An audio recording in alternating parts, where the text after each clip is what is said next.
हमारे महाराज जी कहते थे कि आसक्ति कितनी विचित्र होती है। एक वृद्ध मृत्युशैया पर पड़े थे, पुत्र उनके परिवार के लोग घेरे थे, वो बार बार अपना हाथ हिला करके कुछ इशारा कर रहे थे। तो पुत्रों ने सोचा कि लगता है बाबूजी ने कुछ धन कहीं गाड़ के रखा है, कफ आदि के दोष से कंठ अवरुद्ध हो गया है, बोल नहीं निकल रहा है, और बोल निकले तो कुछ फायदा हो हम लोगों को। तो उन्होंने वैद्य को बुलाया, अच्छे वैद्य थे, उन्होंने कोई ऐसा रसायन दिया सिद्ध मकरध्वज जैसा कि सारा कफ निकल गया और उसको चेतना आ गई वृद्ध को। पुत्रों ने पूछा कि पिताजी हाथ के इशारे से क्या बता रहे हो, कहीं धन गाड़ के रखा हो तो बता दो। तो वह वृद्ध बोला, अरे मूर्खो, जितनी संपत्ति चल अचल थी वो तो पहले ही तुमको दे चुका हूं।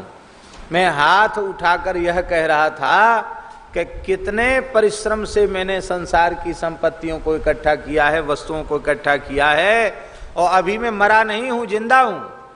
और ये भैंस का पड्डा टूटी झाड़ू चबाए जा रहा है, तुम लोग घेर के यहां खड़े हो, झाड़ू की रक्षा नहीं कर रहे हो।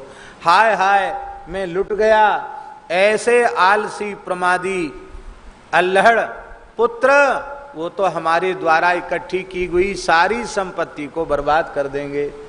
तो महाराज जी कहते थे कि टूटी झाड़ू के वियोग में उसने प्राण त्याग दिए। ये स्थिति है आसक्ति की। और आसक्त होना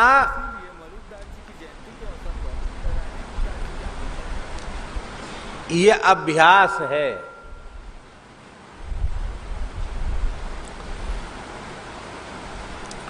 महाराज जी एक परिवार में गए तो एक छोटा बच्चा बहुत जोर जोर से रो रहा था, और उसका हाथ एक कपड़े से ऐसे बंधा था, ये बायां हाथ। तो हमको लगा कि शायद हाथ में कोई चोट वगैरह लगी होगी। तुमने कहा माताजी बच्चा क्यों रो रहा है? अरे बोले महाराज कुछ मत पूछो, ये अब 8-9 साल का हो गया, फिर भी बाएं हाथ से ही खाता है, इसलिए आज सवेरे से इसका हाथ बांध दिया है कि ये खोल ही नहीं पाएगा तो खाएगा कैसे। रोता है पर कहती हूं खाना हो तो दाहिने हाथ से खाओ, बाएं से खाना नहीं मिलेगा। तो खैर हमने कहा बेचारा रो रहा, अब तो छोड़ दो, हम लोग तो भाई पधरावने के लिए आए, बच्चा रो रहा है, अच्छा नहीं लग रहा, छोड़ दो उसको। खोल दिया गया।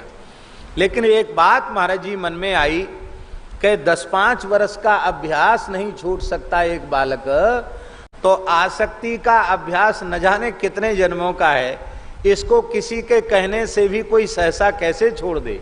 बड़ा कठिन है आसक्ति का छूटना। तो भगवान ने बड़ा सरल साधन बता दिया। बोले आसक्ति को छोड़ने की आवश्यकता नहीं है, जो आसक्ति तुम्हारा ऐसा बंधन बनी हुई है जो कभी पुरानी होती नहीं, वही आसक्ति आप सत्पुरुषों के चरणों में जोड़ दो तो मोक्ष का द्वार खुल जाएगा। बोले भाई आसक्ति तो आसक्ति है, चाहे संसार में जोड़ो और चाहे महात्माओं में जोड़ो। महात्माओं में जोड़ने से लाभ क्या है? महात्माओं में आसक्ति जोड़ने से लाभ यही है कि उन महत्पुरुषों की संपूर्ण आसक्ति भगवान के चरण कमलों में होती है, और जब हम अपनी आसक्ति उनसे जोड़ते हैं तो सहज ही हमारी आसक्ति भगवान के चरणों में हो जाती है, भगवान के चरणों में प्रीति हो जाती है। और हम लोग पूज्य स्वामी जी के मुखारविंद से सुनेंगे उसी क्रम को उन्होंने कहा, सताम प्रसंगान मम वीर्य संविदो भवन्ति हृत कर्ण रसायना कथा तज्जोषणा दास्वप वर्ग वर्तमनि श्रद्धा रतिर भक्तिरनुक्रमिष्यति। इन महात्माओं का बड़ा विचित्र अभ्यास होता है। जीव को भगवान से जोड़ने की ऐसी कला इनके पास है कि जीव को पता ही नहीं चलेगा और वो भगवान से जुड़ जाएगा। कल श्री जानकी नवमी है, वैशाख शुक्ल नवमी को भगवती जगत जननी श्री जानकी जी का प्राकट्य हुआ है।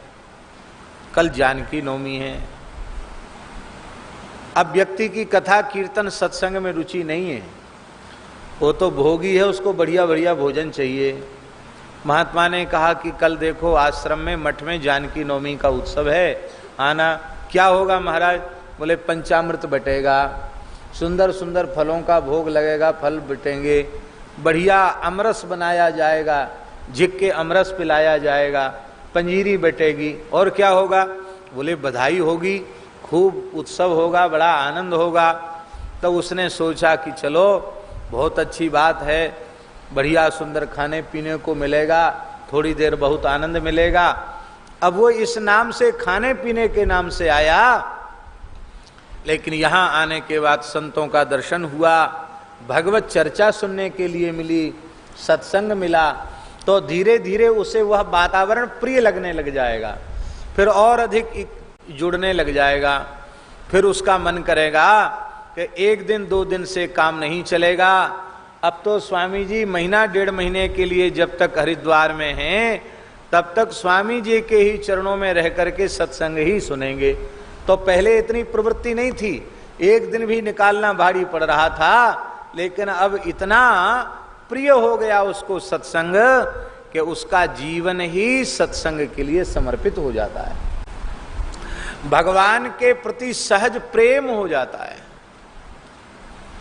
सत्पुरुषों की सन्निधि से, सत्संग से कैसा प्रेम होता है, इसके अनेक उदाहरण हैं। तो स एव साधु सुकृतो मोक्षद्वारमपावृतम।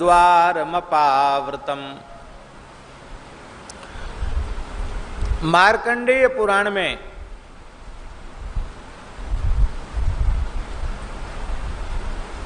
परम विदुषी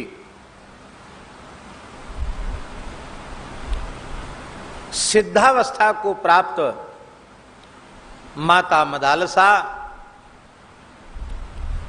अपने पुत्र अलर्क को जो उपदेश बांध देती है उसके हाथ में, और वो उपदेश है, वो श्लोक भी यही है।